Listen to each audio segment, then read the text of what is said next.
Greg Hodgkin. I'm actually just going to read your bio here, Greg.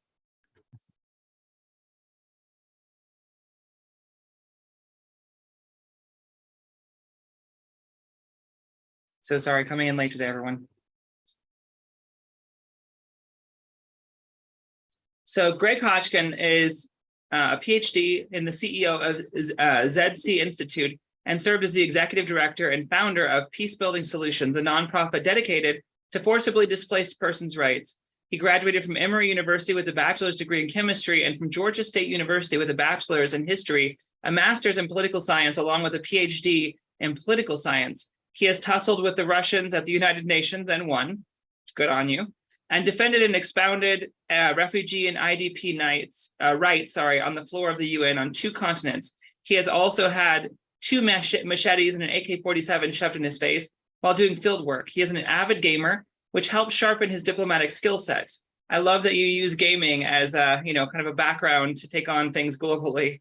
He is currently serving as the CEO of ZC Institute, a fusion startup that is engaging in quantum space-time distortion research to create microfusion reactors, turning sci-fi into reality one bubble at a time. We're definitely going to talk about that sci-fi bit, Greg, for sure. So I want to tell a quick story before we get going. I met Greg at a science event in Texas, and he was dressed as Zefram Cochrane, which I think was very apropos for the future that you envision. You may be the actual Zefram Cochrane of our generation, is that right? I really hope not, because he was an alcoholic. But I can certainly, I'd love to do what he did, even though Star Trek's warp drive is actually kind of crude compared to what we're trying to do, which is really interesting when you think about it.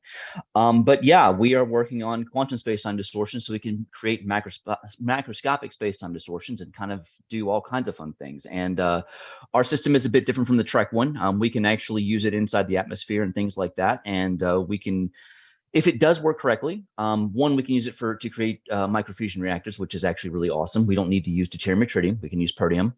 And protium is just hydrogen. That's all it is. So we can just pull it out from water and be good to go on that. We're actually working with the DOE. We've got 2 national labs now who have come on board. One of them I can say out loud, that's Lawrence Livermore, actually approached us and they want to work with us. The other one we're still signing the paperwork with and trying to get them on board. We've got 4 other labs right now who are working with us as well to do the proof of concept. So we're really excited about it. And one of the things I really want to make sure that I talk about with respect to what you guys are talking about right now is one of the questions that you always ask is, why is this important and why does it matter? Yeah. And I think that Carl Sagan actually answered the question really well with an anecdote in one of his books, and I can't remember which book it was, but he was discussing the fact that people kept saying, like, there's this lord who's living in a castle or whatever, what's the nobility or whatever. Every year he'd give a bunch of some of his money to the poor. And one year someone came up to him and said, hey, listen, we're grounding. There's a guy here, he grounds lenses and he's doing something really cool. He's seeing stuff that no one's ever seen before. And so instead of giving money to the poor, he gives it to them instead. And a lot of people say, well, people are going to starve and things of that nature. He said, yeah, but the thing is that this looks like it could be something that could save a lot more lives. And the guy turns out to be Lee Wunhoek, who invented the microscope, right? Oh, wow. And the concept is that we don't know where science goes. We don't know where that research is going to lead us. The other 2 good examples I usually use are the Haber process, which is how you fix nitrogen from the atmosphere. That basically has allowed us to grow so much, like almost 33% of the nitrogen in your body was fixed with the Haber process. So about 1/3 of it. We could not have gotten to the population growth that we could get to now without that. And the other guy that I usually talk about is Norman Borlaug, the man who saved 1 billion lives. He's an agronomist. If you've never heard of him, look him up, because he's one of those guys who's completely awesome. He turned India and Mexico from food importers into food exporters. With just a little bit of genetic modification with respect to plants. And when we talk about science, a lot of people kind of think about the process. They don't, and which is important, very important, but they also don't realize that the process is painful and it's necessary, it's stodgy, and it's annoying. There's 10,000 failures, but that success can completely blow away everything else. And I think that when we talk about these new space technologies, we're talking about moonshots. I'm talking about an Alpha Centauri shot, but we're talking about moonshots, right? And the thing is that if 9 out of them fail, then they fail. Okay. But the one that does succeed is that next revolution, that next huge step forward that could blast everything off. And I think that what we're doing is kind of one of them. The ability to engage in sustainable nuclear fusion could be extraordinary, right?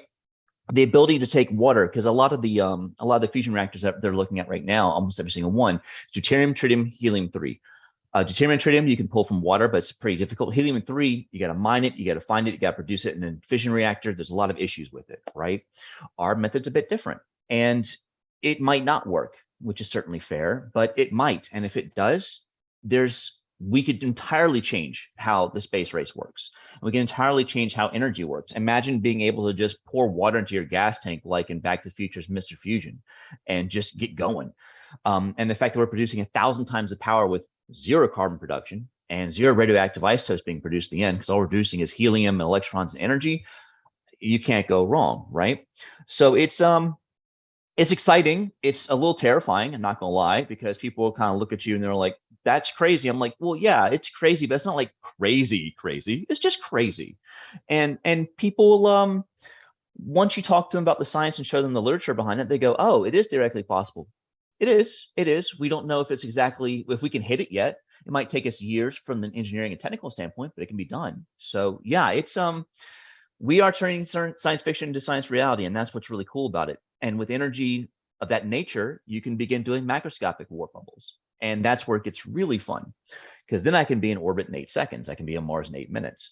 I don't have to do FTL work. I don't have to do faster than light. I can, if I'm just warping space-time at sublight and I'm doing 1/3 the speed of light, I think I've got everyone else beat pretty hard, right?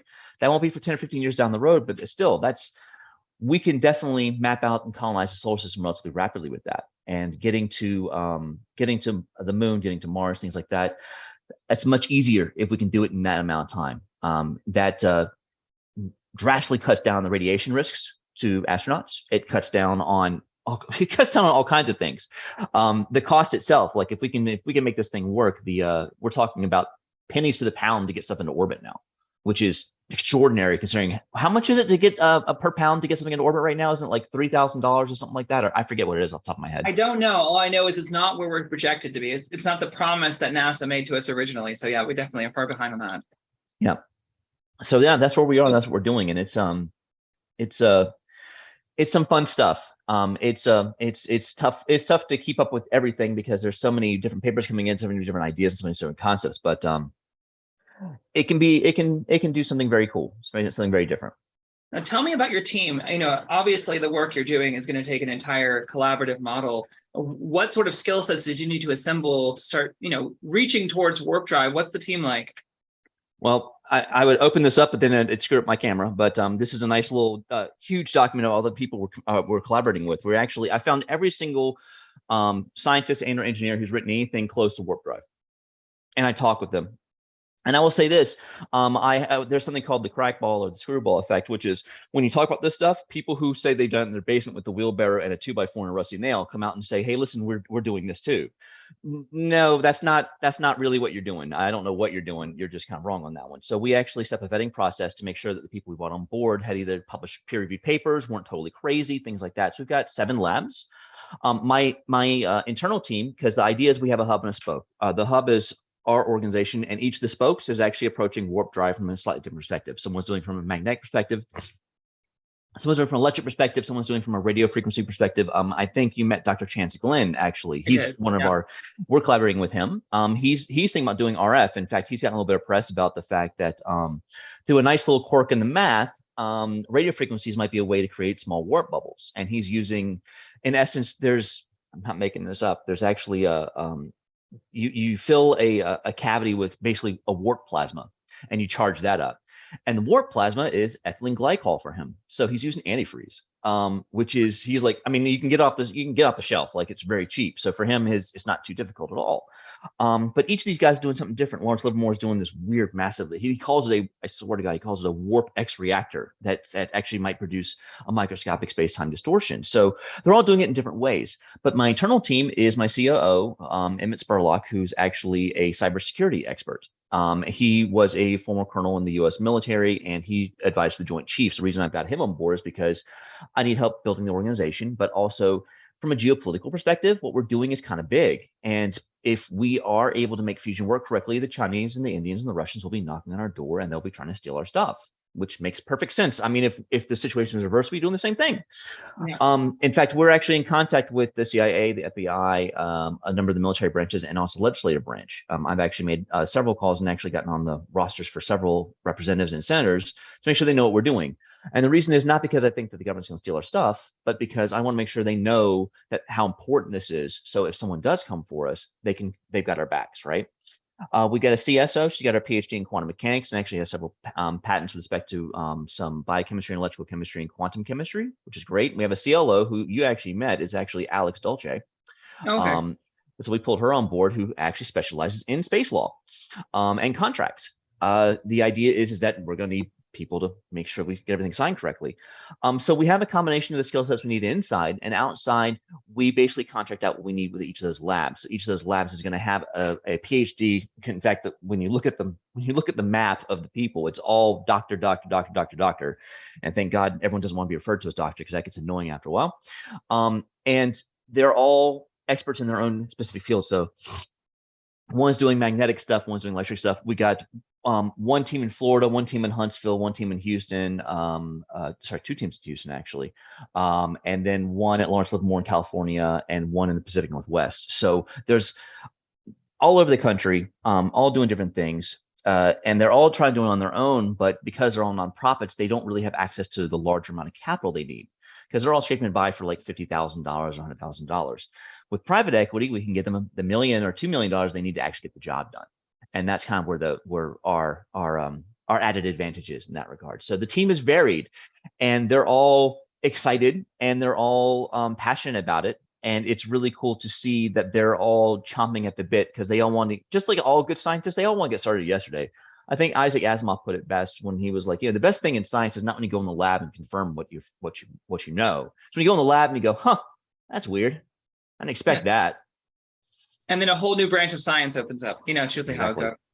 So I love this approach you have of, first of all, going to people who are working in a similar vein or towards a similar direction and making sure that you vet them and that they're higher quality, and then working with them because you get all these different approaches. Is that organized in the sense that you're meeting regularly, you're comparing notes? Is it like a subject matter council? Is that what we're looking at? It's almost like every 6 months, the goal is we fly them to Atlanta and we have them all sit around and they're all swapping notes. The goal is to just get them a bunch of whiteboards and they go to town with each other because the magnet person is doing this weird, crazy stuff with massive magnetic fields. The other person is doing something with electrical fields, whatever. They come together and sit down and they realize that if they work together, they can actually decrease the amount of energy that's needed, or they can create the right field that they need, or so on and so forth. One of our guys is actually a fusion guy. So when we're talking about creating these microscopic warp fields, he's like, this is how it will affect hydrogen nuclei. This is how it's going to affect a reactor if you build this thing, right? So each of them has their own specific category. And the goal is, because academia is so split into these silos, that you're stuck in your silo doing your thing and your stuff backwards and forwards. You know everything about what's going on, but the guy down the street's doing something that would really help your research, but because you're not in the same field, you never talk to that person, right? The main reason that we're even doing this in the first place is the fact that all the warp drive literature is coming from astrophysics and general relativity. Fusion doesn't do with relativity very often. It's very much more they're discussing quantum mechanics, and these are two very separated silos, and no one thought to combine them. No one thought to look at if one could do the other. No one actually had that conversation. And once we had the conversation, we're starting to get a lot of fruitful things. So yeah, it's almost like a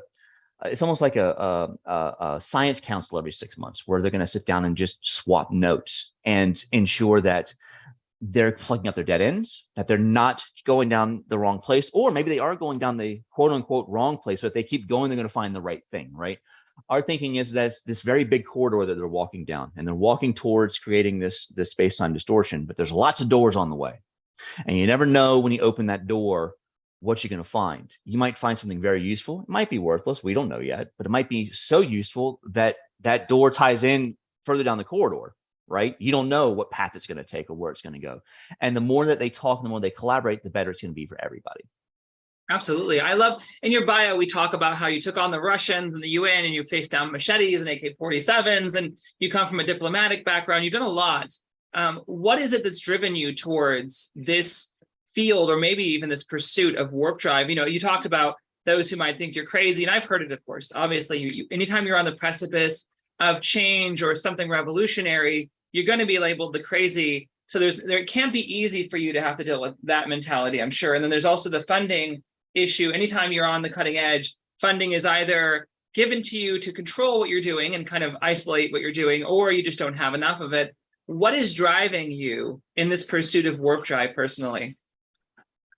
Well, one, I mean, look at my background. I grew up on something like this my whole life, right? I grew up on Star Trek, and Star Trek created this amazing society where, we get over our shit, for lack of a better term.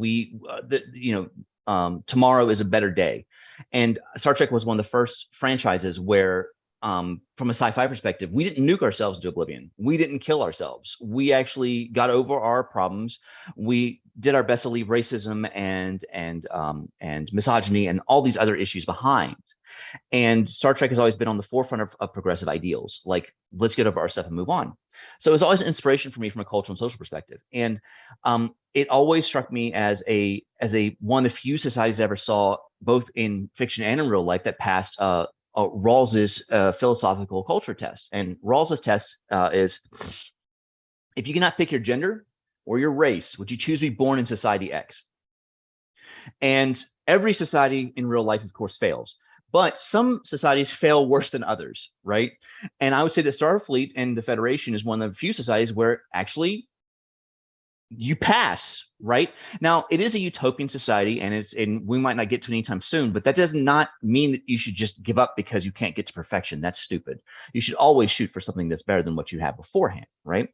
So for me, being born a cis straight white guy in the United States, the reason I did refugee work is I went to school, got my political science degree, and went, I'm in a very privileged place, and I have all these routes to access that a lot of other people don't.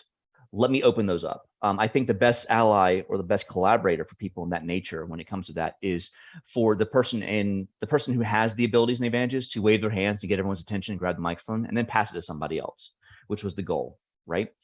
And we realized that doing the projects that we were doing and things like that, it was important, and we should still do it. And I want to come back to nonprofit at some point in the near future.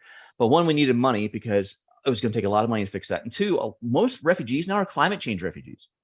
A lot of them are climate change. So they're leaving because of rising sea levels, because they can't grow. You see these migration patterns that have changed. And I realized that the way I was trying to fix it with a nonprofit was kind of slapping a Band-Aid on it. The best way to fix climate change, refugees, is to fix climate change. And so for me, once I realized what was going on with this and how this was working, it turns out if I can fix this, I can fix that too, right? So for me, this became a much, much bigger project, because if I can do this and help humanity and actually make the world a more level playing field, then we're ready to go. One of the big issues that we have with energy, of course, is energy inequality. We have people who burn so much energy, it's ridiculous, and they're producing all this carbon dioxide. If we can make it more energy equal, as in, like, if all you need is water, whether it's salt or fresh water, well, now all of a sudden you've made energy a lot more equal, which means that people have the ability to join the 21st century, which means that you don't have to worry about that as much, which means you can drop the digital divide as well. So there's so many issues that fit into that together that can drive humanity towards a better civilization that revolve around energy and revolve around space tech as well. So for me, yeah, people might call me crazy, but honestly, I've been called worse. Well, I mean, there's always the option of being called a failure, and you definitely have not been that. You've succeeded, it sounds like, every step of the way at what you put your mind to. So you're promising me warp drive. I'm really happy about the odds there. I love that you mentioned the Haber process and nitrogen fixing. Do you see short-term gains or abilities that might come out of your research for food production, for instance, or food in space? So it's interesting, possibly. And the reason is, one of the cool things that we're looking at is, depending on how the warp bubble is set up, you might have time dilation inside or outside the bubble, depending on how you set it up. We're not sure exactly how that might work, but that could lead to some amazing vaccine work. vaccines take actually, when you grow them, takes quite a bit of time for them to mature, right? Well, if I can turn them on and set them up in such a way where I can put them into the field and the 6 months goes away in 2 weeks, now I'm prepped with a new vaccine that doesn't take the 6 months, right? One of the issues with the flu or the flu vaccine is the fact that it takes, what is it, like 3 or 4 months to grow in chicken eggs, I believe, or something to that effect, to get where you want to go. When it comes to food, well, let's be perfectly honest. If you have all this massive amount of energy, one of the main issues with desalination plants is the high amount of energy requirements to actually get fresh water out. It's one of the reasons why we don't have large scale desalination plants. But if I'm already dumping a tube or a big massive suction cup into the ocean, and I'm pulling out salt water, and I'm producing that much extra power, now I can actually start producing a great deal of fresh water, which means that now I can actually help alleviate the fresh water crisis, which means you want to talk about food production. Well, now all of a sudden, we don't have to, we can refill the Colorado River. We can actually begin fixing a lot of the water issues. Water is going to be the 21st century oil, right? There's not that much water on the planet. Yes, we recycle it and it comes back out of the sky, but it's just not enough for our population, especially our needs from energy perspective and things like that. Water, if ask any chemist what the magic solvent is, it's water. It does amazing stuff. It really does. And we need more of it. And being able to desalinize the oceans, I mean, not the whole thing, of course, but being able to pull a decent amount of water out, I think that would solve so many of our problems. And from a food perspective, even leaving food, agricultural technology at leaving agricultural technology exactly where it is right now, just doubling the water supply would solve so many problems that we have at this point in time, So yeah, I mean, there's all kinds of unexpected twists to technology, and that's the other cool thing is that we don't know how much we don't know, right? We have no idea what this could do down the road. Once we figure out the properties of the bubbles themselves, we don't know the amazing stuff that could happen or what we could do. It might be just this niche thing. It might create this massive, huge industry for golly knows what, right? Now give me some time frames here. Obviously, the future isn't here. We can't predict it too much, but when do you think we're looking at getting out of the solar system? Is based on the research you're doing, the work you're doing, do you have an expectation? Yes, but I'm going to put a caveat that this is my guess, and I'm probably wrong, and I'm okay with that, right? So we're looking at proof of concept for even, because right now, the first thing we got to do is show that we can produce a microscopic space-time distortion in the lab in the first place. That's proof of concept at phase one. And right now, we're saying 3 to 7 years. I say the engineers and the scientists in the labs are saying 3 years. I'm saying 7 because everyone who's in the lab always thinks that they can do it really fast. So I'm going to say, once we show that, it'll probably take another 5 to 7 years to actually begin building some sort of prototype reactor in that regard. But once we actually have, the nice thing is once we actually have the properties of the bubble itself, AI is going to help us a lot. Now we can throw it into the computer. It's going to run 20 million simulations and tell us the best geometry and things of that nature. So that will cut off a lot of the time. So we're thinking 5 to 7 years for phase 2 to build the reactors. Now we can discuss building phase 3, and that's actually building macroscopic bubbles. That's going to be another 7 to 10 years. So we're thinking 20 years before we can actually begin really messing around with sublight in the solar system. So we're thinking 20, 25 years. Once we do that, now we actually had to have the conversation about FTL. And that we don't know if we'll be able to do with our technological level. We don't know if we'll have the energy requirements, but we're sure going to try. The point is that each phase kind of facilitates the next phase. First phase produces the proof of concept. Second phase produces the energy. Third phase produces sublight, so you can learn how the bubbles work. And now once you know how the bubbles work, you can figure out what's needed for FTL. We might be able to do FTL before I die. I am 44, so and I don't do anything too crazy, so I think I'll make it to like 80 something. So I got 40 something years left. I might see it before I die. I might not, but there's a decent chance we can hit FTL before the end of the 21st century. So we can leave the solar system by the end of the 21st century.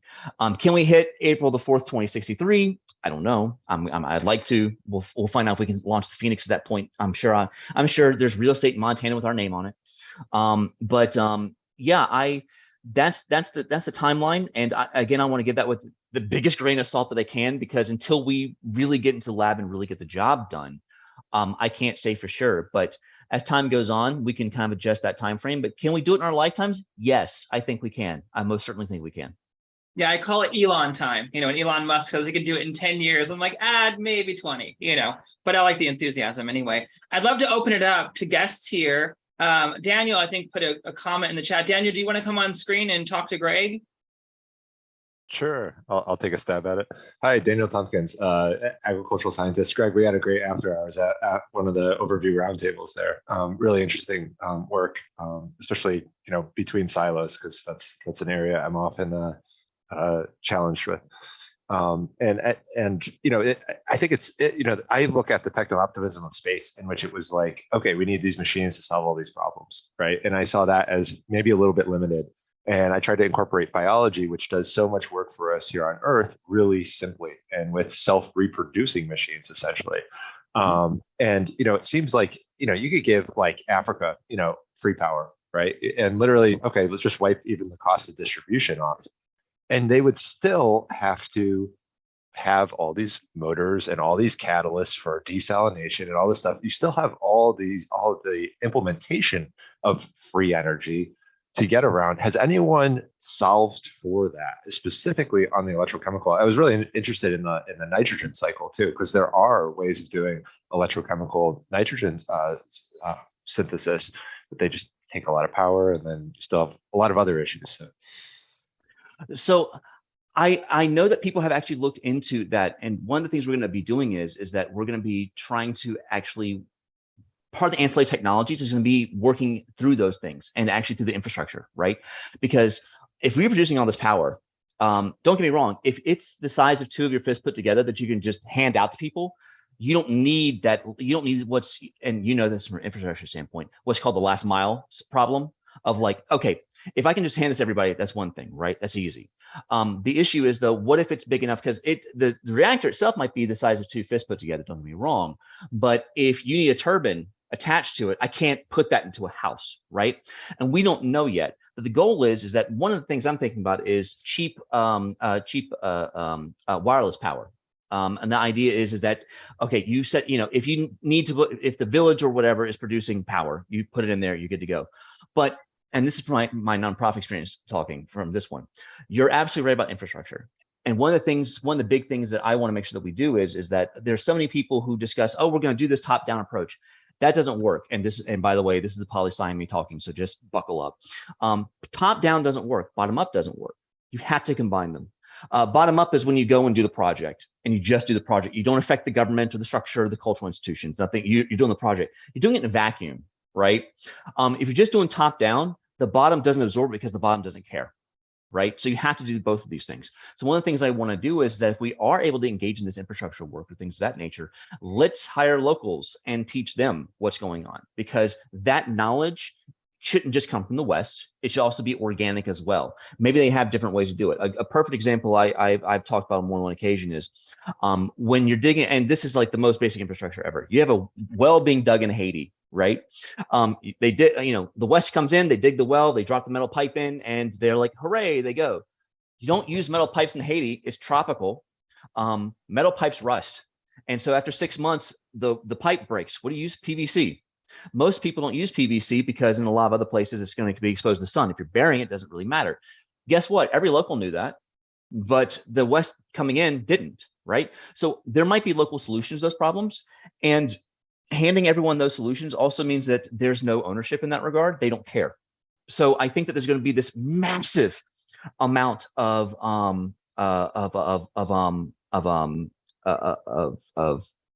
cross-pollination, for lack of a better term. Because we don't know what's going on in that regard. There's probably someone who's working on that thing right now. And I think that breaking out of those silos is going to be important too. One of the things we want to do is build a nice big fat lab for phase 2. People come in and talk to us. Let's cross-pollinate, because you're absolutely right. You've got this amazing thing. You've got this amazing infrastructure. How do you make sure that you get to that last mile, the rural family or the rural people in that question? I don't know the answer to that question, but I definitely want to help find it and figure out the best way to go in that regard. Does that make sense? Yeah, absolutely. And, carbon being a big challenge and opportunity, and it's free too. That's something that, plants build 97% of their structure with. and you don't have to mine it. It's not a limited resource and it's a problem and stuff. So we're really looking at bio derived plastics as kind of a backbone for providing, clean air, clean water, clean food, and solving a lot of those like really low, hierarchy of needs, so that the world's bottom billion, I call it the world's bottom billion problem, which like there's almost no economic return in trying to solve for that. But I think we're in a post-oil world, we're going to have the biggest problems. Yeah. Well, and then the thing about there's no economic return. We had to break out this whole idea of economic returns when it comes to some of the stuff that we're doing, because capitalism has this bad habit of assuming that everything's limited, and it's trying to squeeze everything out. If we're going to engage in sustainable capitalism or in any kind of sustainable economic structure, sometimes you have to engage in things that are not going to produce a profit. But the profit is the fact that that humans are actually, I don't know. The point of an economic system is to produce well-being and good things for humans, not just for shareholders or stakeholders, right? But I also know I've only got 2 minutes left. So Anar, I want to see if anyone else has any questions or if anyone else wants to pick my brain right now. Absolutely. And in the meantime, will you go ahead and drop your contact information in LinkedIn? Because I think this idea of cross-pollination is where we all win, for sure. Absolutely. Absolutely. Good stuff. And yeah, thank you so much, Greg, for joining us. Up next, we have Del Ketchum. I'm so excited to be welcoming you, Del.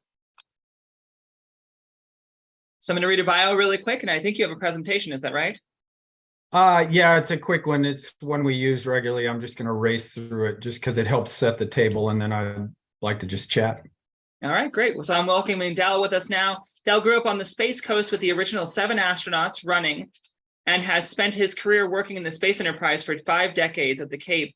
From a decade at major contractors in the shuttle program to a small 8A engineering firm, having led a university spaceport institute to working for Congress. Dale has spent the last 15 years at Space Florida, bringing that experience to advantage the state.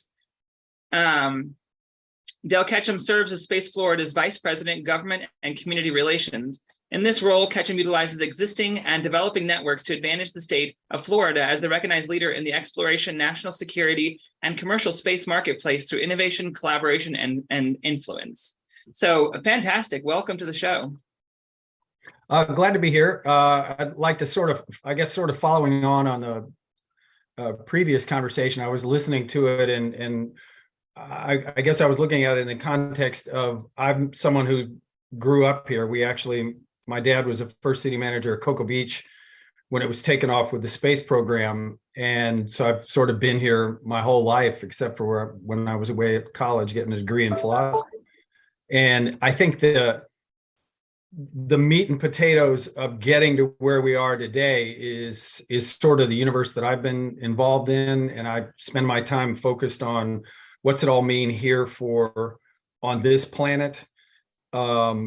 And I felt comfortable doing that because there were all these other people out there dreaming the big dreams you need that really are the foundational to the whole space program in general. The aspiration of the entire enterprise is so human and human in our best context. But somebody's got to be paying attention to actually how do you make it work and who's paying for it. And that's really the universe I've sort of been involved in primarily here. And I'm going to go through real quick, if I know how to do this, just a quick slideshow. Oops.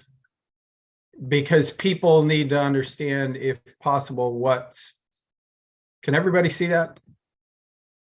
Yep, it's coming through. Okay, good. Yeah, just a real quick, people don't know what Space Florida is. We're basically, we're an entity of the state of Florida. We're an independent special district. We're basically the same thing. We're an authority, a spaceport authority, same as a seaport authority or an airport authority, but we're a spaceport authority. We have jurisdiction all over the state. But our key is we have a great financing toolkit that has enabled us to help transition the Cape from where we were at the retirement of the shuttle, which was a pretty dark place with a lot of job losses and a lot of empty buildings and homes and businesses.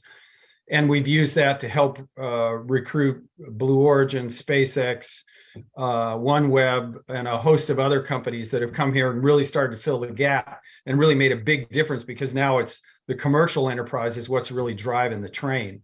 And we've done that using a whole bunch of stuff. And again, our basically financing is what we do. But that sort of gets back to the point I made earlier, is having these aspirations to go into space and what we're going to do there and how we're going to live are important. And I certainly pay close attention to them because, like I said, I'm a philosophy major, and that's important to me. But at the end of the day, who's paying for it and how you get in there, and when you get there, who's in charge and what are the laws, and that's still very much TBD. But the big thing is who's paying for it. And what the state has been able to do is we've got about $2 billion of infrastructure here, with about $5 billion in the hopper, and we're going to be at $10 billion within a couple of years. And the neat thing is it's all private sector capital. There's a little bit of state money, a little bit of Florida Department of Transportation money, but our key is using private sector capital, because at the end of the day, that's where we're going to get places, because the private sector capital markets have a hell of a lot more money than Washington, D.C. and Tallahassee will ever have. Now, that's the private sector capital markets. So living in that universe brings its own, how to characterize it. It brings its own interesting components of how you have to do business in their universe, but they're the ones with the money. And if you're going to take advantage of that cash and move forward, then it's not easy, but you have to do that, and you have to hopefully do it well. I think the other parts is, like I said, we have a number of different approaches we take based upon what property we're on, what land we're developing. Like Blue Origin's facility down here is almost 1.5 million square feet of brand new manufacturing facility capability that's gone up just across the street from our office, and we own that and lease it back to Blue Origin. We own the OneWeb facility, lease it back to them. With the exception of NASA's Launch Complex 39B, the state either owns outright or has significant investments in every other active pad here at the state. So we've done a pretty good job of orchestrating how the state can play a role in moving the space enterprise forward here at the Cape. And we are at present we are the busiest, most successful Cape spaceport on the planet. But most of that again gets down to meat and potatoes infrastructure, which is roads, bridges, commodities. We've been very involved in getting pipelines for more helium, natural gas, electrical power. We're dealing with wastewater, replacing bridges to the Cape. Just sort of meat and potatoes function that a spaceport authority has to deal with. It's not particularly sexy, but it's absolutely essential if we're going to get anywhere. I think our goal is to create an environment where the Cape and Florida is the primary port of entry for and departure for economic activity in the solar system and beyond. Obviously, we're not going to be the only spaceport on the planet, nor should we be. But we use the analogy of what London was to the British Empire a couple of centuries ago. It was the primary gateway where people and cargo and ideas and concepts all came and introduced themselves into the old world from the new world, and vice versa. Or the equivalent of what St. Louis was to the opening of the American West. It was the primary gateway to the American West. And I think that's really our goal, but we're not going to succeed at that unless it's easy for everybody to get anywhere on the planet to get into space. And more importantly, in the future, the value-added activity that occurs in space when it comes back down to the planet, how can it then get anywhere on the planet quickly and easily? So we work very closely with the Department of Transportation, the Florida Department of Transportation. Florida's recognized space transportation as for a couple of decades is a key is its own independent mode of transportation with its own budget line item, same as roads, airports, seaports, and rail. So we'd like to think we've done a pretty good job of getting there, and our focus is trying to develop, integrate everything into system levels. So we're thinking at it holistically for everybody, goods and services, not just going up into space, but then where do you get around here? And using new capital, which is always critical. Obviously adapting, will be at close to 100 launches a year when we were only at 8, I think 5 years ago, and we'll be at 200 and 300 within another 5 years, just with all the launch activity going on here. But part of that has been one of the more interesting developments has been integrating that with air and maritime activity. And we think of it in the context of what's happening here in Florida at the Cape. Is we're confronting issues now because of the success we're blessed with right now. We're confronting issues that are going to be confronting spaceports across the globe, really.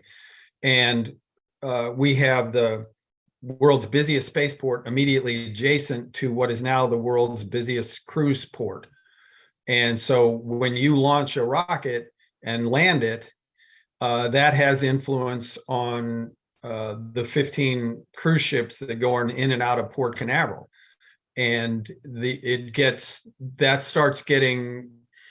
it works out well as long as you don't have a cruise ship go where it's not supposed to, like we did about 2 years ago and scrubbed the SpaceX launch.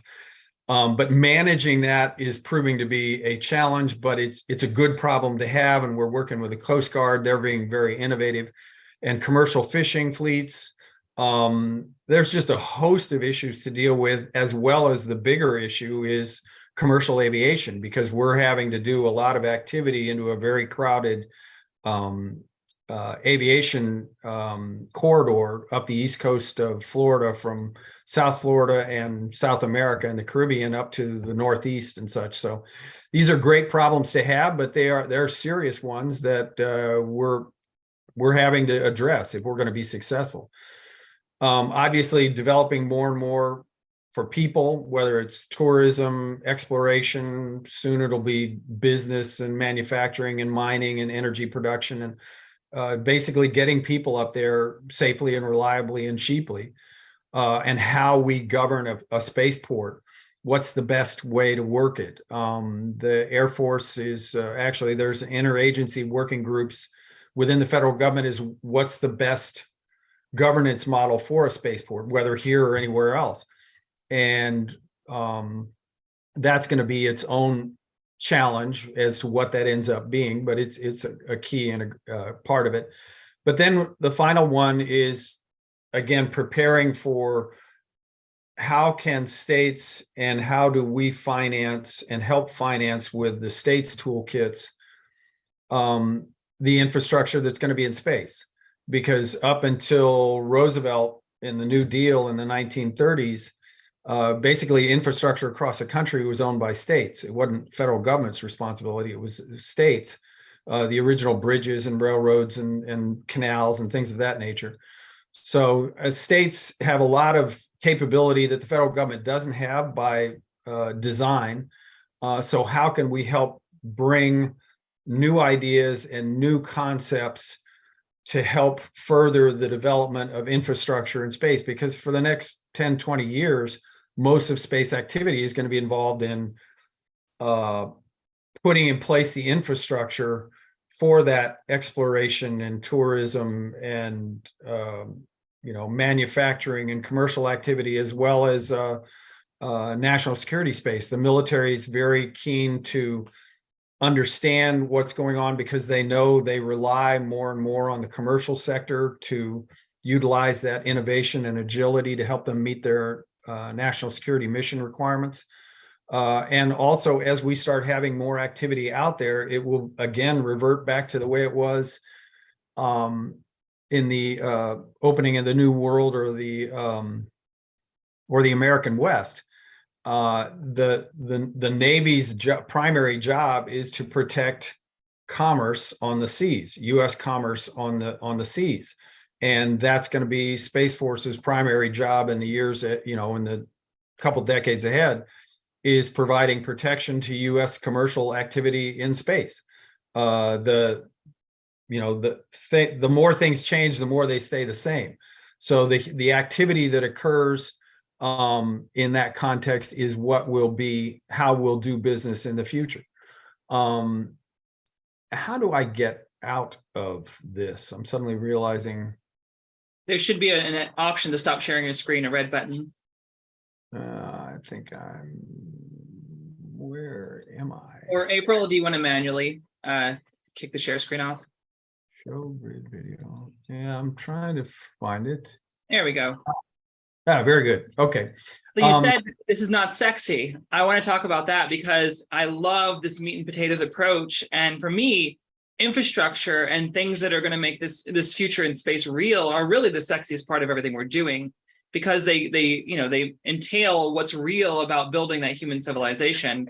When I look at the current space industry, a lot of what people are calling the space industry, to me, is not a space industry. It's a terrestrial industry with maybe some focus on space. But to get a real industry, we have to look at the basics. Like on this planet, we have gravity, we have oxygen, radiation shielding, we have all these things we take for granted. And because we have this system we live in, we're able to build a civilization. And with that civilization in place, we can build companies, businesses, enterprises. So in space, we don't have any of those basics applied. When you're talking about things like this critical infrastructure, what I see you doing in Florida is you're building the future space civilization on the ground with this idea of bringing it into space. Does that make sense? Yeah, no, and that's kind of like again, we don't think of it as necessarily sexy. It's fundamental. It's actually a lot of fun, because what we're doing in large measure, nobody's ever really done before. I mean, there a lot of the part of what's been fun growing up here and being associated with Space Florida and previous iterations, because the state has had an entity created to take advantage of the federal investment here going back to the mid-90s. And we've learned a lot, made a lot of mistakes, accumulated a lot of scar tissue. But that's life. But I think we're able to take a certain degree of wisdom accumulated painfully, and with a really unique toolkit that this Space Florida has for financing that is attractive. I think one of the interesting things about it is we're used to companies coming to us with the program manager who says, he's got a big project, I need a hangar or a launch pad or a factory to build satellites.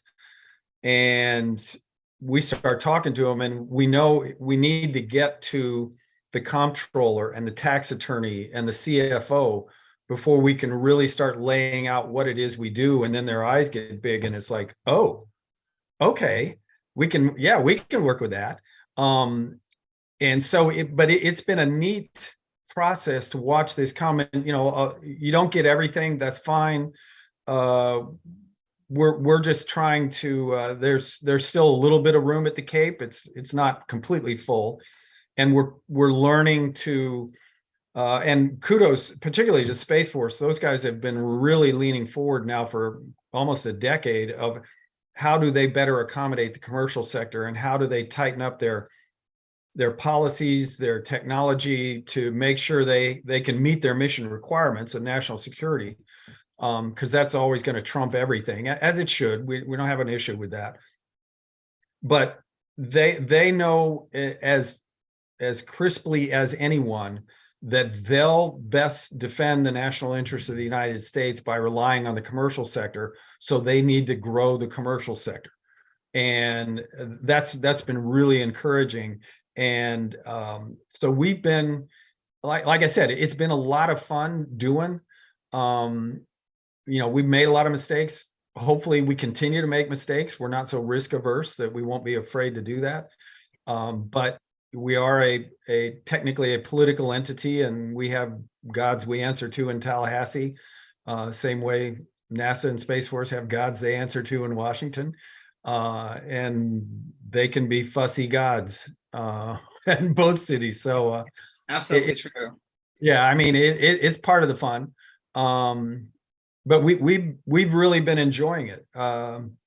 I think part of what I've been looking at it from again, sort of a philosophical perspective, because I've been doing this for a very long time, is following the space law concepts that have been evolving over the last couple of decades, whether, events at National Space Symposium that I've been going to for decades, or the International Astronautical Conference.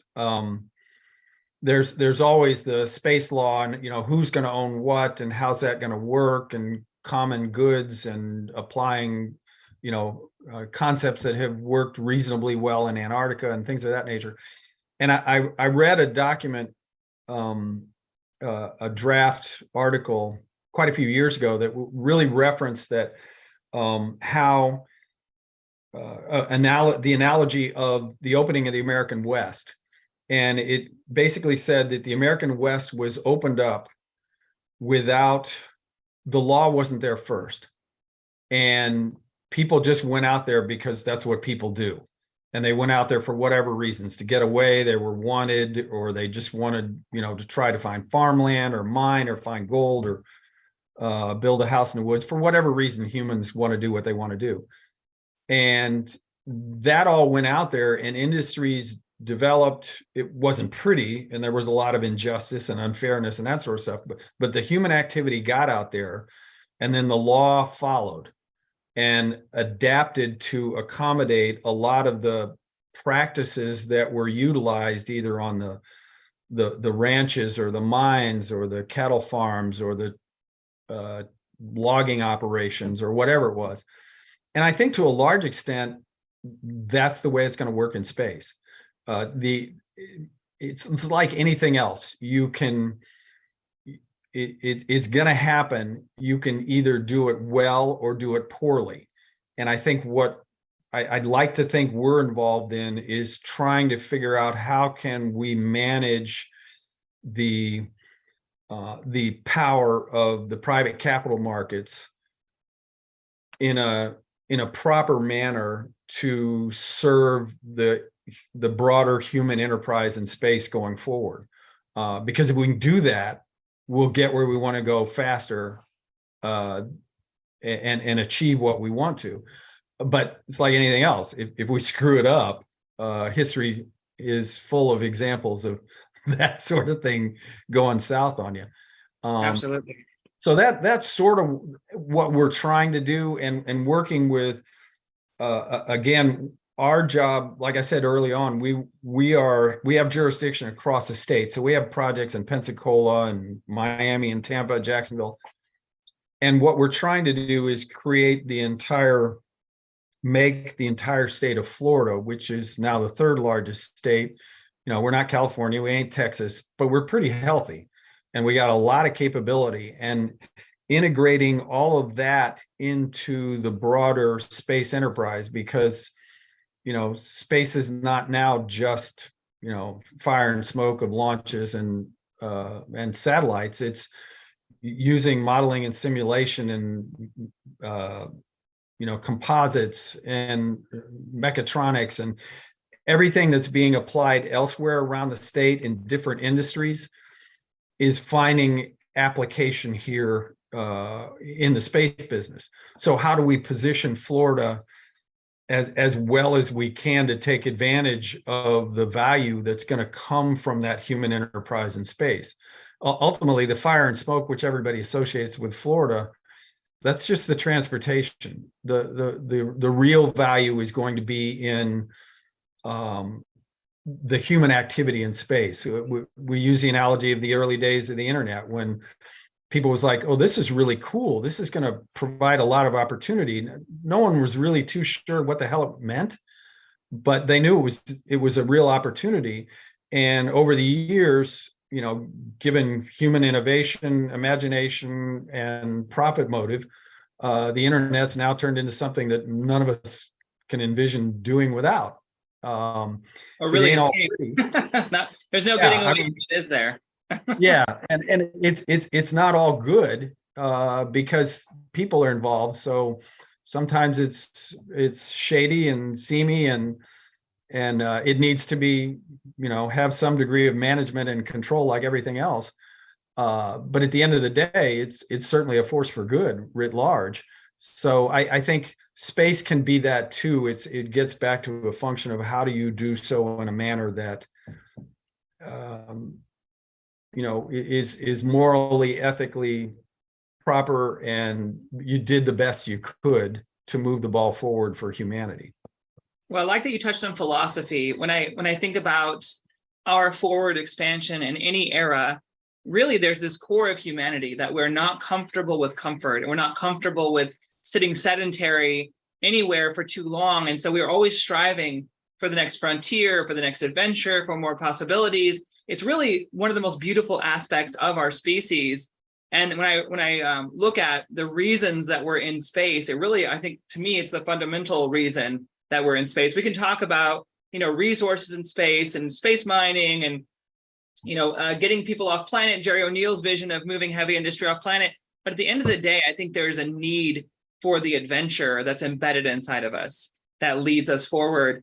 He also talked about, Jerry O'Neill said in the book 2081, that culture follows technology.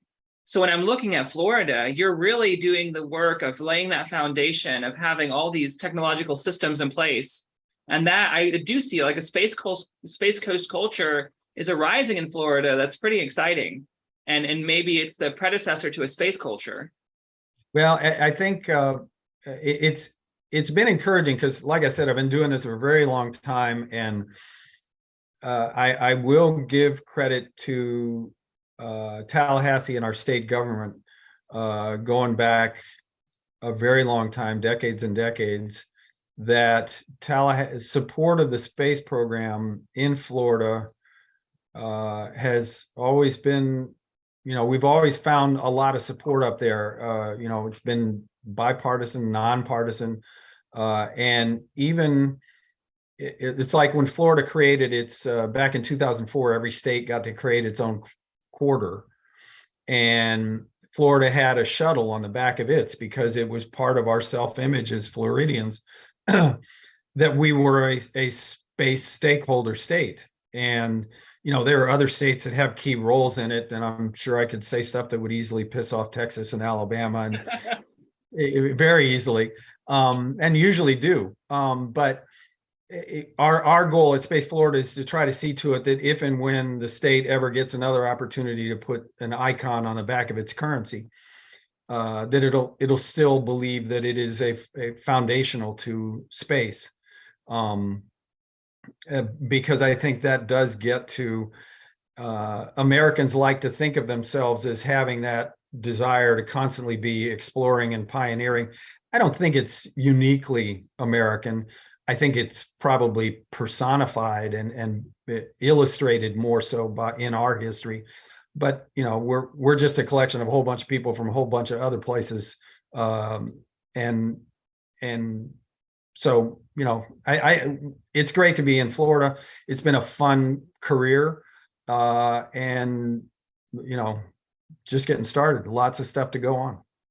Well, and then talking about the state government, Ron DeSantis has been very dedicated to workforce initiatives, which I think are phenomenal. Talking about the private industry, when we look at, NASA did some wonderful things, but we see like the propellant basically of the private industry and also the stability. When I look at the situation with China, one of the issues is they can build for 25 years and they can have continuity in that vision without any real disruptions. But because of our polarized political system, we're often having to scrap our entire space program or space roadmap every 2 to 4 years, where the private industry is our strength. I think we can have that continuity and we can build, very securely with the private industry. So workforce initiatives, tell me a little bit about what you're implementing in Florida specifically.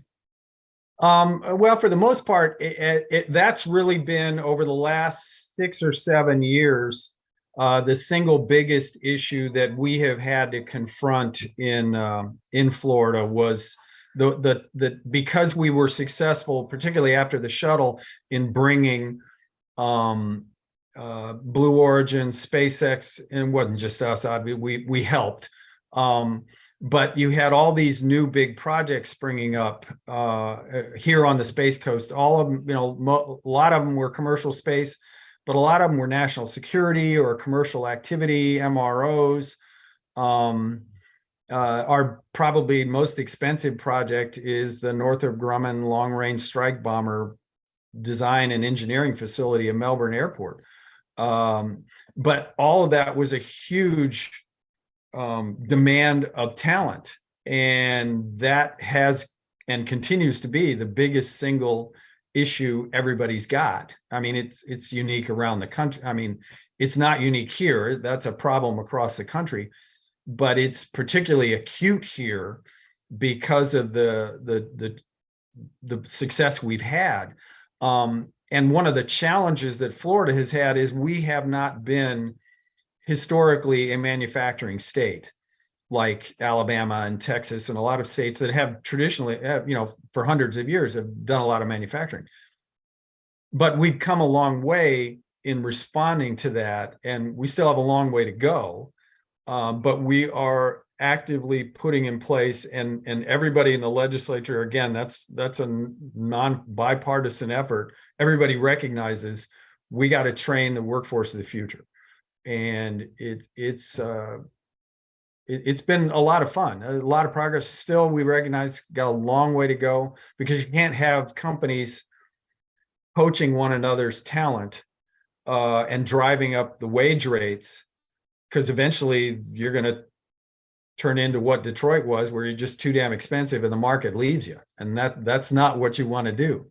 Well, I think when you're dealing with space, really traditional market, you got your competition and you do better. But when you're talking about space, and especially building a future in space for industry, we're going to have a new model where you do kind of build out the things you need as a company, but you need a broad collaborative model as well, because every space company, in my mind, is simultaneously building their own company, but also a critical piece of a space civilization. And to do that, there has to be some sort of broad vision that we're sharing together. And I'm looking for more ways, talking about these collaborative opportunities, and Greg was just on talking about bringing all these different scientists together with different perspectives on the same technology. We need more of those collaborative models across the board, but there's a hard balance to strike for sure. And it can scare people away who come from traditional models like automotive or the oil industry or heavy industry. So there's a lot of work to be done to make that case.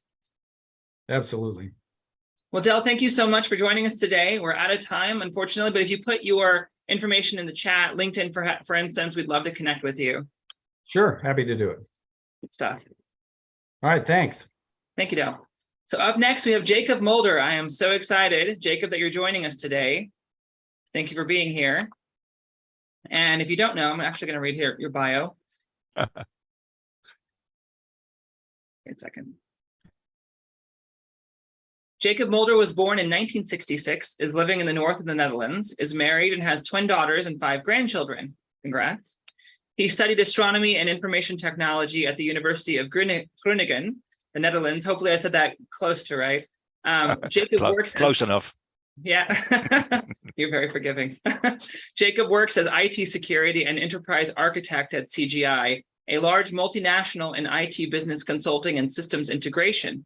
He's also chair of Politzorg, a partnership of some 60 independent small-scale care companies and related service providers in the northern Netherlands. And Jacob is quite active in diversity, equity, accessibility, and inclusion in various contexts. Gravity squeezes his spine, and as a result, he is in a reclining electric wheelchair. So he needs to immigrate to space in the next 10 to 15 years from now. Jacob is Minister of Manufacturing at Asgardia, the space nation. His vision is commercial evolutionary co-creation with a holistic approach as a service mindset and agile integration towards robust, secure, and sustainable solutions to implement a swarm architecture in space, which will facilitate the giant leap of humanity towards living and working in space. Jacob, thank you so much for joining us. Thank you. So nice to be here. I'm very excited for you to be here for many reasons, but one of the things I deal with on a regular basis is either this issue with the public of not believing that we're going to space very soon, often quoting this, we'll be there in 1,000 years, or it'll be 100 years away, or that's not going to happen anytime in my lifetime. So not believing that we're going to get there, to people thinking we should not go there yet, or that we're not capable of doing so. But for you, this is not a matter of wanting to, you need us to get in space quickly, right? Yes, yes. I have a sort of a self-fulfilling prophecy that I will go to space in like 15 years or so from now. And I sort of have to. I mean, if you, I can show you a picture of me as I am sitting right now. Let me share my screen quickly to show you the picture. You see the picture? It's popping up now. Yeah. Okay, and before very I good. met you, I'd never seen one of these reclining wheelchairs before. Yeah, well, it's quite a sophisticated part of technology, piece of technology. And I'm sitting in this chair right now, and it's a thing in the sense that I have problems with my back. My gravity squeezes my spine, and so I have problems with gravity. So I want to escape gravity, and unfortunately, I studied astronomy, so I know a bit about gravity and about things. And I also have worked in IT for quite some time. And I'm a resident of Asgardia, which is the space nation. So I'm surrounded by quite a few people that have sort of the same dream as me. And the reason behind that is that Asgardia is, as the space nation, is trying to prepare humanity, for living and working in space. That's quite a statement. And it's a real country. I can tell a bit more about that, but the reason is clear. I really have to go there, and I'm seriously working on it. Because I'm a minister of manufacturing, so I'm sort of in charge of thinking about going into space and manufacturing things in space and so on. So I should be collaborating with Dave, for example. So I've been listening to his story, and that's all very interesting. And I need to collaborate. We as Asgardia need to collaborate with groups like the Space Florida and so on. So this sense of urgency it's something I want to embed in human civilization across the board, this need to get to space. When I look at, O'Neill's vision, and I go back to O'Neill quite a bit, he was really my entrance into all of this and my base philosophy in space. We are living on a finite bubble, and we're an ever expanding species. No matter what you're going to do, unless you're going to create mass genocide, obviously, we're always going to be expanding to some degree. We're always going to need more resources as technology grows. The way we extract resources changes as well. And the Earth doesn't really grow so much with those expanding needs of our civilization. O'Neill, asked the question, is a planet the best place for a species like ours? And then the answer is, very much no. We need to be out there in space. And I think planets are great if you have lots of options, lots of planets, lots of asteroids, stations and space stations. And but that sense of urgency in solving some of the bigger issues, when we talk about things like ecological distress or ethnic conflict or resource scarcity, there's all these small band-aid solutions that are thrown around. But when it comes down to it, ultimately, there's just systemic problems that can only be solved by having more resources, having more options out there. When I look across the board at all the organizations I work with and all the companies that I work with, people are solving a different piece of the puzzle. There's lots of people creating the buses for us and the bus stations of the future, and a lot of different technological, creations. But the human aspect is the one that probably excites me the most. We're not really solving for a space civilization.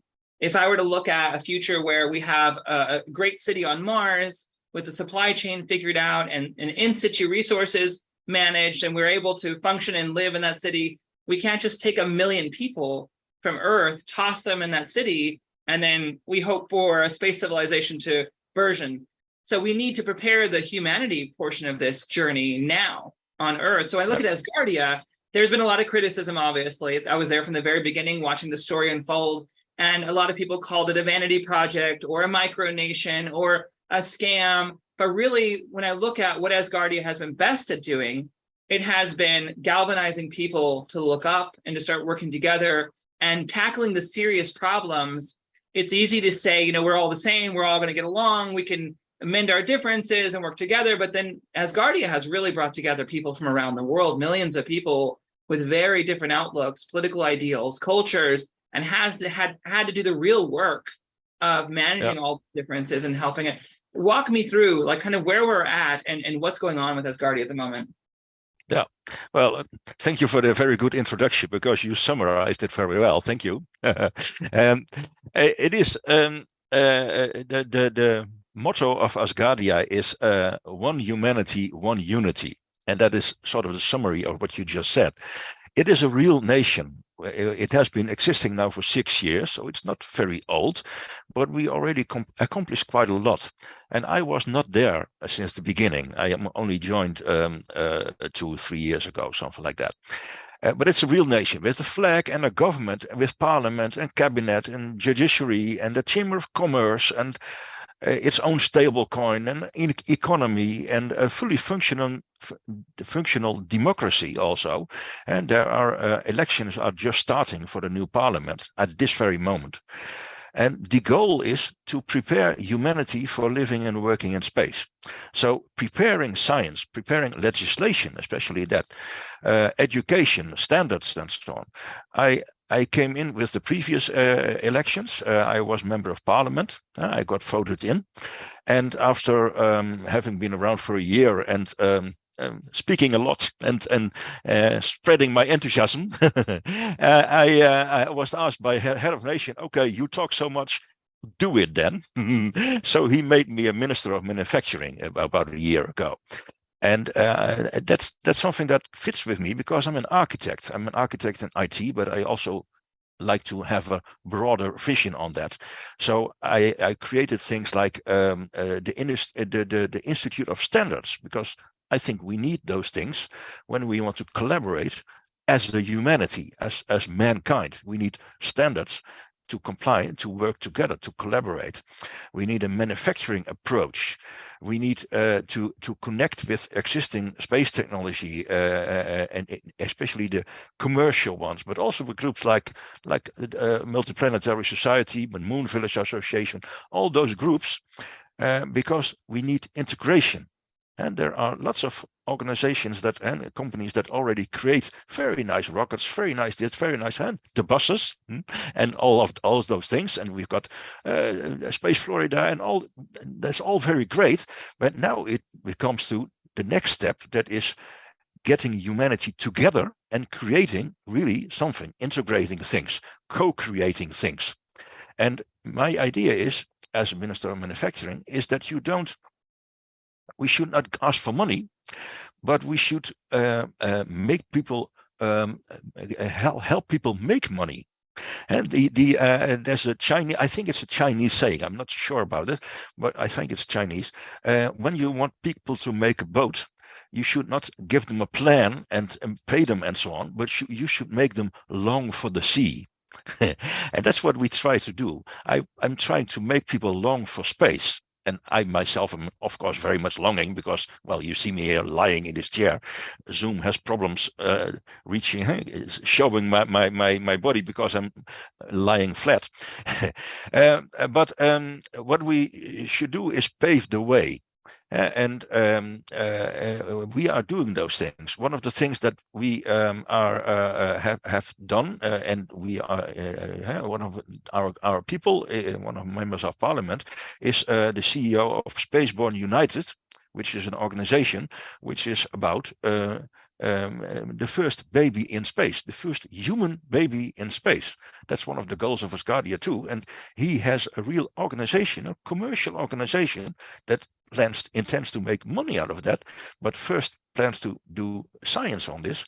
And in very shortly, there will be really a rocket going into space for the not even the first experiment, but this experiment will do actual procreation in space, in a sort of a laboratory environment, but it will be real procreation of real eggs and sperm mixing together, growing and so on in space.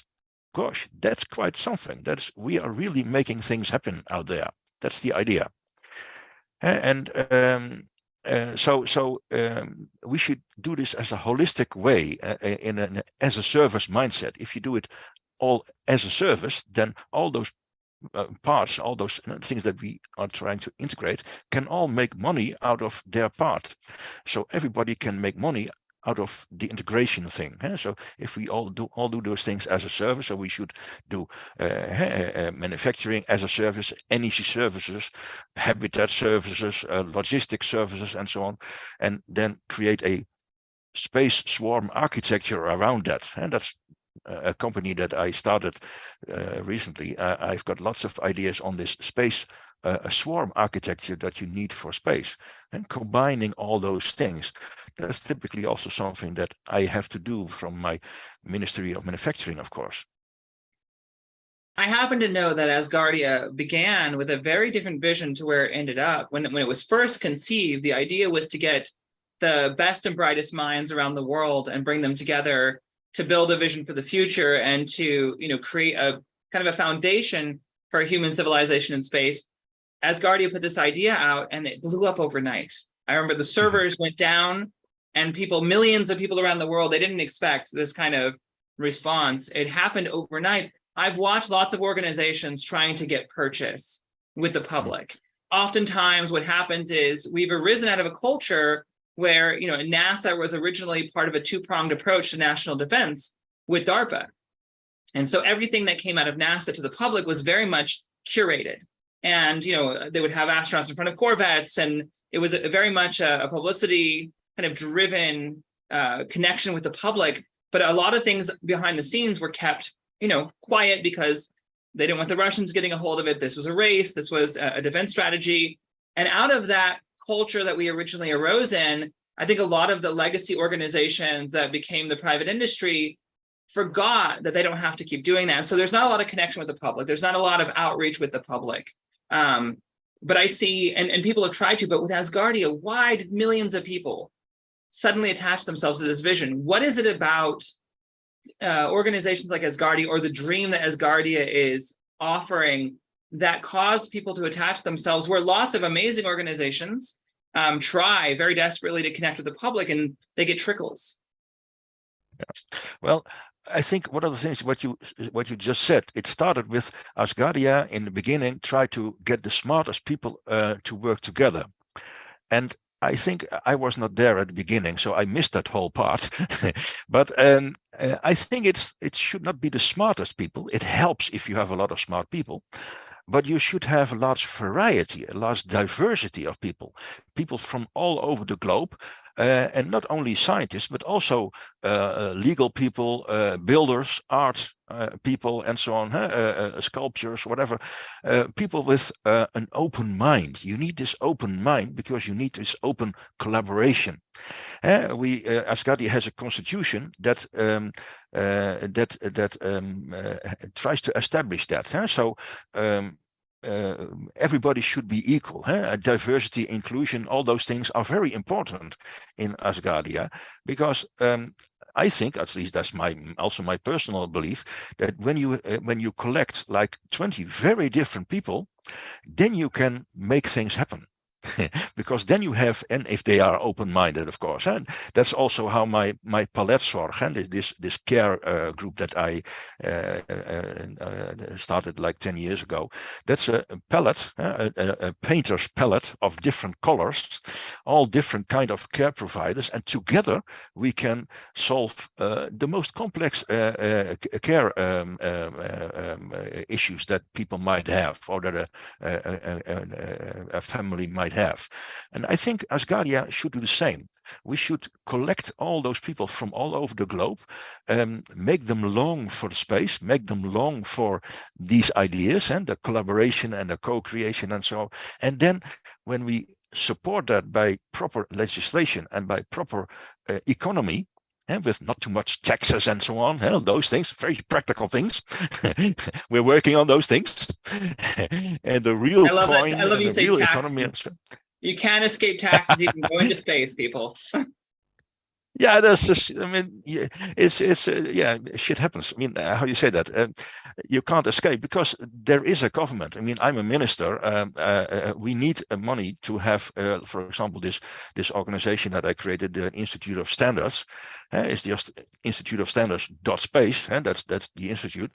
But you need those things, and all those things cost a bit money, of course. It shouldn't have to cost too much.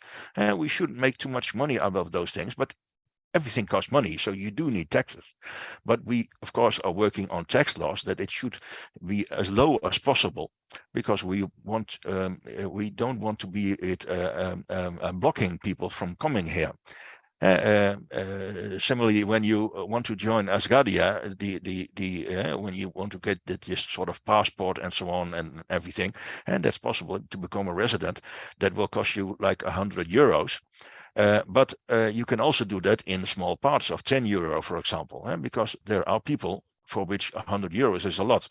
It should not block you from becoming a resident, because you might have this dream, and when you have this dream, you should work together with us and help everybody to make and to help humankind to go to space.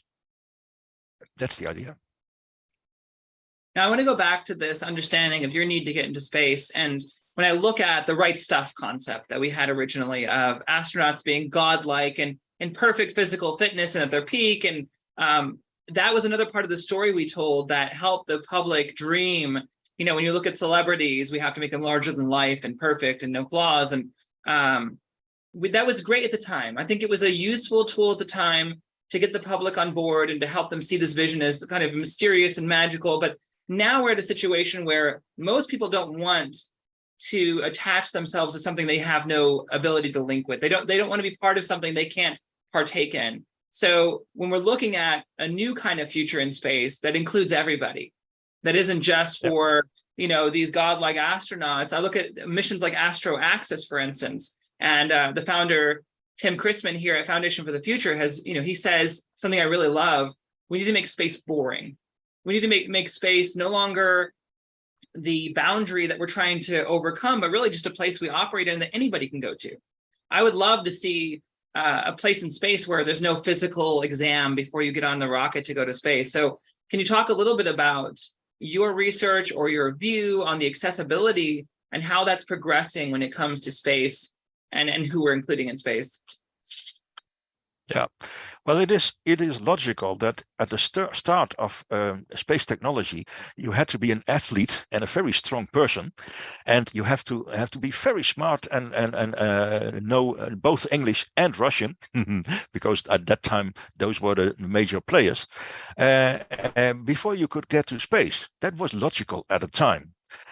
Also at that time, it was logical that you had to be very small and fitting in a very small chair and so on, and you could die. There was quite a chance of dying of the whole adventure.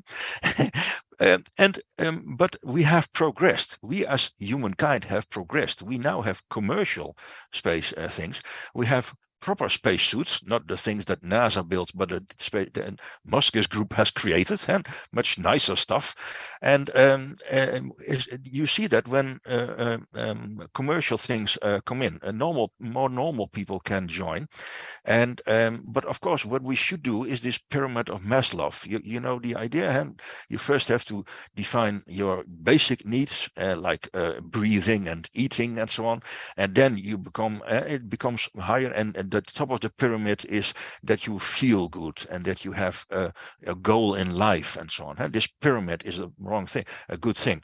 We started by providing this first few layers, and we have them now, so we can continue for the next. So when I will go to space in 15 years, I'm completely counting on that. Of course, I'm far from being an athlete. I mean, my mind works okay, but my body is not that great. Yeah, but I plan on being asked to go there. Not trying an exam or whatever, but because I've got lots of ideas and blah, blah, blah, and I studied astronomy and blah, blah, I can add things. So my mind can add things. So I will be asked. That's what I'm planning on. That's what I'm looking forward to. It is now what is happening is a good thing in the sense that we have much more commercial companies doing stuff in space, and space technology is becoming very much commercial, which is a good thing.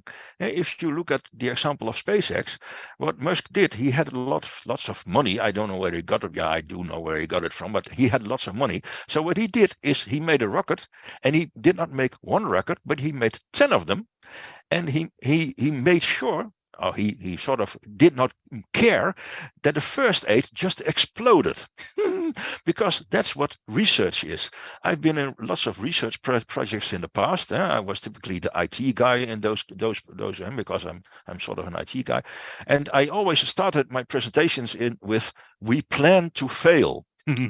Because that's what research is about. You plan to fail. You do it in at least 3 different ways, and you are sure that at least 2 of them will fail, maybe all 3, and you don't care because you continue, because that way you learn.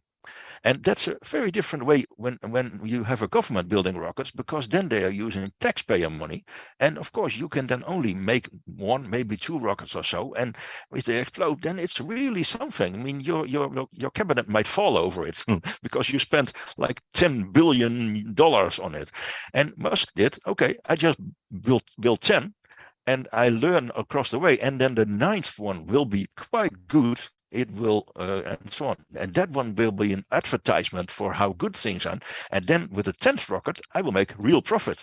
And with the 11th launch, I will pay for the first 8 that have exploded. Aha! That way you get real quality and real trust and so on. I mean, I want to trust the rocket that I'm going up with. I want to be absolutely sure that it does not explode because I want to do things up there. I don't want to be there only for the ride. so I don't want to go with a commercial flight, just to be sure, because then I'm not sure that the quality is okay. Yeah, absolutely. I think there are good ways to get into space, and in pieces is not one of them. So definitely want to make sure the rocket is intact. Musk is one of these designers, one of these problem solvers that has been amazing in the sense that he targets one critical piece or a few critical pieces of what's missing, and he tries to find a way to break it open and to solve it and to complete the pattern. So when I look at his focus on reusability, for instance, or mass production of rockets, he's really secured a critical piece of what we need to make that vision in space possible. His views on open sourcing his work as well have been pretty phenomenal. But I also think there's an issue with not having an overarching sense of where you fit in. So Elon Musk is doing great work. I don't think he knows what it's going to take to make us multiplanetary.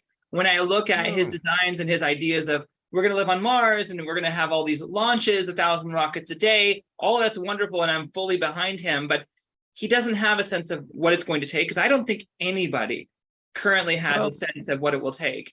Maybe it's not necessary, as long as we keep collaborating and as long as everybody does what he's good at. I mean, SpaceX is good at a few things. Blue Origin is also good at a few things. I myself work for CGI, which is a large IT company, like 90,000 people across the world. So it's quite a serious organization. And what CGI has done is create the basis under, for example, the financial system. And so when you get money from an ATM in the Netherlands, and you are originally based in your house is in France, there will be money transferred between the Netherlands and France. There's a system behind it called what's it called? I forgot. Well, whatever. Anyway, the company I work for built that system. So CGI and its predecessor Logica built quite a few of those systems that are important for supporting a whole country. So the integration that is required for that is exactly the kind of integration that we need to go to space, to build a country in space, not to just live in space, but really get children in space, have eat stuff in space, blah, blah, blah, all those things. It's quite a challenge. You need to do a lot. You need to do a lot of integration, but it is possible if you really have the mindset of integrating things at a humanity level. We need that mindset, the humanity level, looking further than just the commercial things of your own organization, and looking further than the borders of the United States or Europe or whatever. You have to collaborate with the Russians, with the Chinese, with the Japanese, all those, and don't forget about Africa. If we put a lot of solar panels on Africa, we get lots of energy from there. It could be much more sustainable than oil from Saudi Arabia, for example. We have to look further than we normally do. And this open mindset, I think, is the the key to going to space as humanity. Love it. So we have a few minutes left. Are there any questions in the audience today? Any comments? If you'd like to speak to Jacob about what he's involved in, or you have anything you want to clarify, go ahead and unmute, or you can put your hand up. You can put your questions in the chat.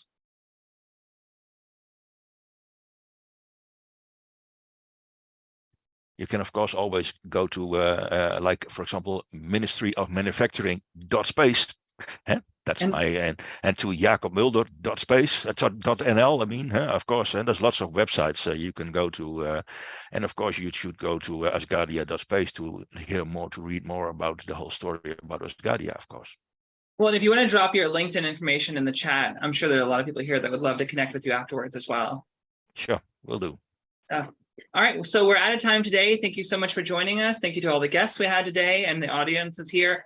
You go to Foundation for the Future's website, f4fspace.org, if you would like to know more about what we do, and we'll join you here next time.